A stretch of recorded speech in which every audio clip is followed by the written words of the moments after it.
Сәлем ОПС қатысушысы, екінші сабаққа қош келдің. Енді біздің бүгінгі екінші сабағымызда біз сіздермен сүру техникасын үйренеміз. Яғни сүру техникасының бірнеше түрлері бар. Дәл қазір осы жерде модель досымыз бар, соны шақырамыз да, именно адамды қалай түсіру керек екенін мен сіздерге көрсететін боламын. Ең бірінші, біздің сүру техникамыздағы бірінші ереже ол біздегі наезд деп аталады. Яғни наезд дегеніміз ол сіздің кадрға жақындауыңыз. Қараңыздар, бүйтесіздер, аяқтарыңызды тіке ұстайсыздар, қолдарыңызды екі қолмен ұстайсыздар, кішкене еңкейесіздер да, уже былай жүресіздер алдыға қарай міне. Бұл бізде наезд. Яғни осы жүруге болады, немесе өзіңіз кішкене аяғыңызды ашып аласыз да, қолыңызды былай жақындатсаңыз болады, сізге қалай ыңғайлы болады. Егер де сіз ұзақ жүретін болсаңыз, яғни жүрген ыңғайлы болады, потому что былай асықпай жүресіздер. Міне. Осылай жүресіздер. Яғни бұл бізде наезд деп аталады. Бұл ең басты көп кездесетін техникалардың бірі. Екінші техника тура осыған қарама-қайшы, ол бізде отъезд. Неде объекті болатын болса, артқа қарай жүресіздер. Немесе тура бағаны ашып аласыздар да, өзіңізге коммент атасыз. Осы. Енді сіздерде бастапқыда қолдарыңыз дірілдеуі мүмкін. Енді қол дірілдемеу үшін екінші тағы да бір прием бар, фишкасы бар. То же самое, қолдарыңызды былай қысып аласыздар, екі қолмен ұстайсыздар да, уже қысып алып жүресіздер бүйтіп. Сол кезде сіздердің камераларыңыз уже дірілдемейтін болады.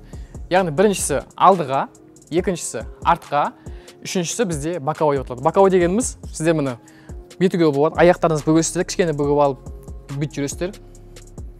Осылайынан, как будто мылтық ататын сияқты.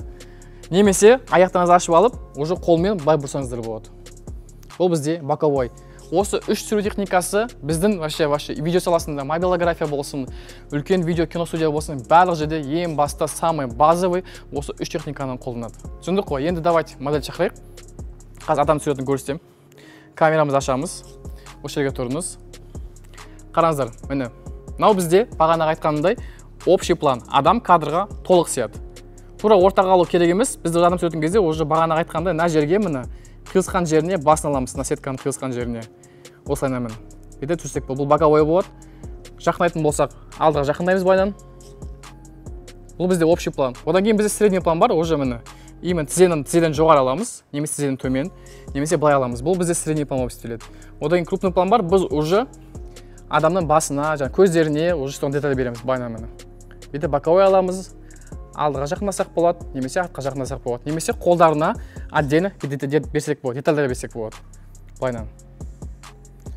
Мен осы қолыңызды бірнәрсе қылып сағат жасаңыз қазір, қараған сияқты қылып. Мен қолға ала уже детальный кадр аламын. Былайынан міне. Түсіндік қой, немесе кепкасын туралса, осыдан қолға міне крупный план алуға болады.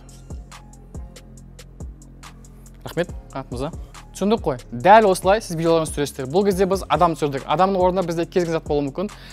Не знаю, там чайник, компьютер, машина, зданиялар, ағаштар, көше, барлығы бірдей именно осы боковой, жаңағыдай алдыға, артқа, боковой движениені қолдану арқылы, одан кейін бағанағы композицияны қолдану арқылы осының барлығы түсіріледі.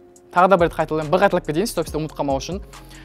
Бірінші сабақта айтқандай, сізде бірінші настройка істеп аласыздар. Одан кейін үштік ереже бойынша кадрдың именно ереженің сетканың линияның қиылысқан жеріне объект аласыздар. Одан кейін барып, общий, крупный, средний пландарды қолданып, бағанағы жүрістерді қолданасыздар. Міне алдыға, артқа және боковой.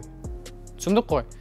Мобилографиядан какой-то бір уже білім, вообще видеосферасында қандай да бір білім сіздерді алды деп ойлаймын. Енді үшінші сабақта біз сіздерге қандай приложение арқылы монтаж жасаймыз, қандай приложение тегін, қайсы арқылы, оны қалай кесеміз, музыканы қалай қоямыз, тексті қалай қоямыз, вообще видеомызды жасап болғаннан кейін қалай бояймыз, бояп болғаннан кейін видеомызды қалай сақтаймыз, соның барлығын біз сіздермен келесі сабақта үйренеміз. Сау.